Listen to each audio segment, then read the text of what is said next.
In today's video, we're going to be talking about generating more speed, more power, mainly with the driver, but relevant with everything. We're going to be talking about how you can use the ground better to generate some more speed. Make sure you check this video out.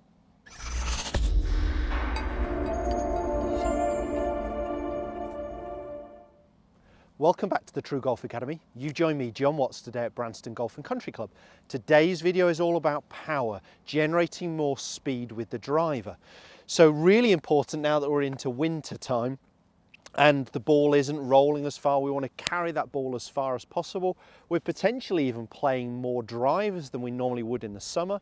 In the summer months, we can hit the fairway and get the run with perhaps a lower lofted iron, a driving iron, hybrid, those kind of things.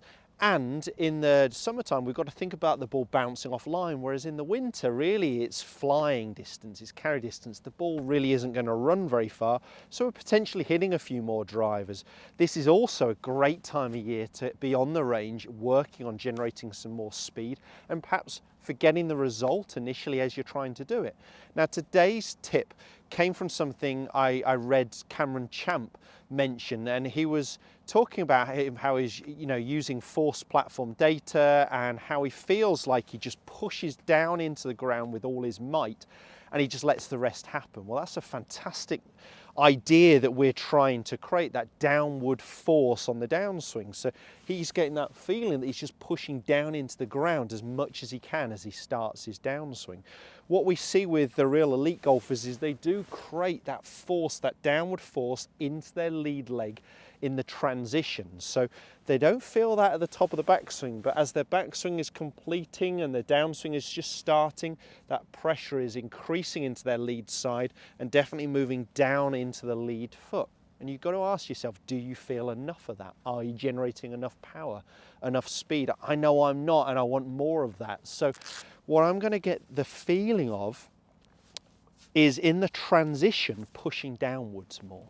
Now, this has a couple of benefits for me. Obviously, I'm creating some downward force here into the ground, meaning that actually into impact, I can push off the ground effectively. This is a bit like jumping. We're pushing down before we spring up.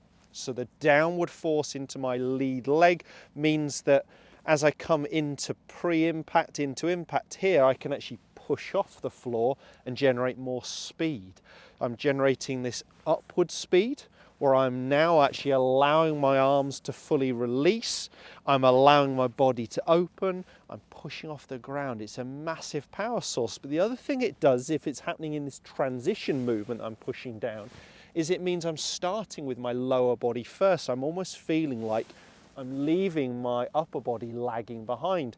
And that can help create us more lag, okay? So that angle in the lead wrist to club shaft, we want to try and increase that angle. And what we see with the really long hitters is they might well have a 90-degree angle here in the backswing, but as they start their downswing, they tend to increase that angle. So effectively the club shaft is moving tighter, closer towards my lead arm.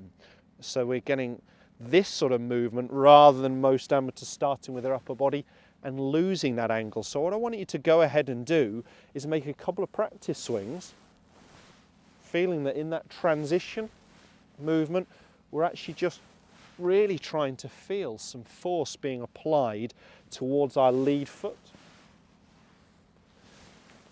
And the upper body feels like it is lagging behind, but I've definitely got my force into this left side. I can feel it, left thigh, left knee, left shoe here, but I feel like my upper body is still a long way back, and that's a great feeling.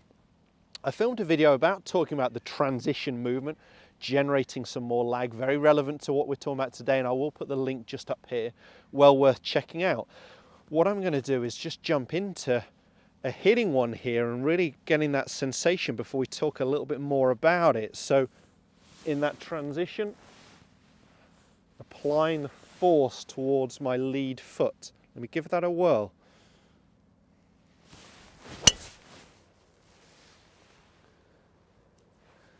That felt very solid, just missing target right. Initially, when you're doing these drills and exercises, don't get as worried about the direction. Perhaps take these to the driving range first, build up those sensations, those feelings it's going to throw out your rhythm and your timing. If you're someone who's very smooth, this is going to feel very different, but we're generating or talking about generating more speed on the downswing. So we got to use the ground correctly to do that.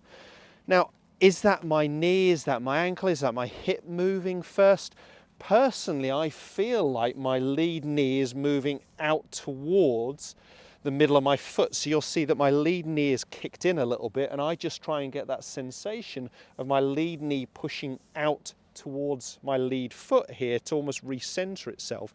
And that helps me get that sensation that my pressure is moving towards my lead side. But I'd encourage you to do these drills and exercises and feel what that is to you.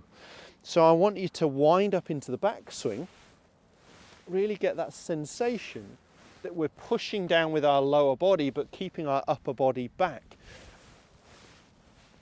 And that's the feeling we want.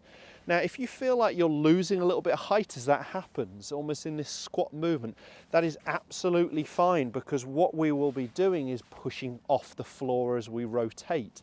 So we're almost pushing downwards here. You might well have seen Francesco Molinari working on generating some more speed. And a drill that he does is he tries to push down and then actually jump off the floor. So he's really trying to extend his body into impact. But the first move to achieve that is this downward force into my lead side. Let me try one more. So I do a lot of exercise, a lot of practice swings, push down, leave the upper body behind, and just feel like I'm jumping into impact.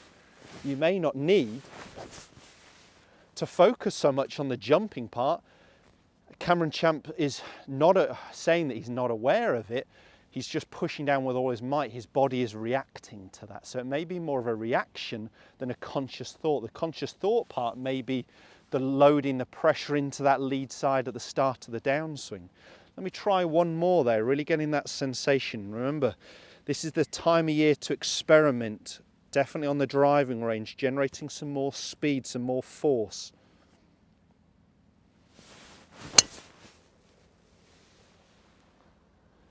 Again, not a perfect contact, definitely not a perfect strike, better direction that one. Definitely got the sensation of what my left side, my lead side was here, doing in that transition, trying to really start my downswing. With actually, for me, it definitely feels more lead knee, but for you, it may feel the hip. It may just be the feeling of the force moving into that lead foot.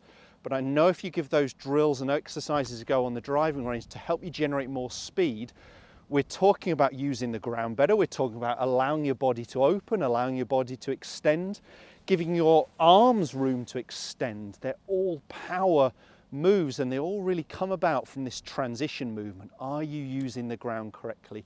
If not, make sure you get practicing this winter on generating some serious speed. If this video has helped, hit the thumbs up and do subscribe to my channel to help me out.